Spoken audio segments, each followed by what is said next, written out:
একদিন হঠাৎ আকাশ থেকে একটি বিশাল বড় তরমুজ গ্রামের পাশে এসে পড়ে। তরমুজটি এত বড় ছিল যে পুরো মাঠ ঢেকে যায়। গ্রামের মানুষ ভয়ে দৌড়াদৌড়ি শুরু করে।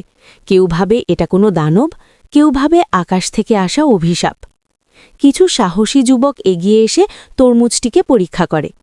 তারা বুঝতে পারে এটা নড়ছে না, তাই রশি দিয়ে বেঁধে অনেক কষ্ট করে সেটাকে পাহাড়ের দিকে টেনে নিয়ে যায়।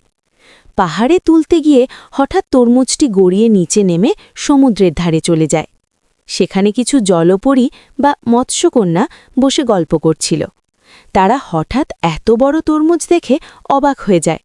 তারা ভাবে এটা নিশ্চয়ই কোনো জাদুকরী জিনিস। এদিকে গ্রামে প্রচণ্ড গরম পড়ে। পানি নেই, ফল নেই, মানুষ কষ্টে ছটফট করতে থাকে। বাচ্চারা কান্না করে, বড়রা অসহায় হয়ে পড়ে। গ্রামের মানুষের এই কষ্ট দেখে জলপরীরা দয়া পায়। তারা জাদুর শক্তি দিয়ে বিশাল তরমুজটিকে একটি ট্রাকে তুলে গ্রামের মাঝে নিয়ে আসে। সবাই অবাক হয়ে তাকিয়ে থাকে। তখন এক বৃদ্ধ লাঠি দিয়ে তরমুজটিতে আঘাত করে। সঙ্গে সঙ্গে তরমুজটি ফেটে যায়।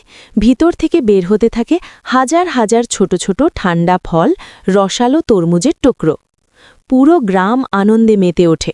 সবাই ফল খেতে থাকে, গরম থেকে মুক্তি পায়, হাসি খুশিতে ভরে ওঠে চারপাশ। কিন্তু জলপরীরা চুপচাপ কাঁদতে থাকে, কারণ এত কিছু করার পরেও কেউ লাইক বা সাবস্ক্রাইব করে না।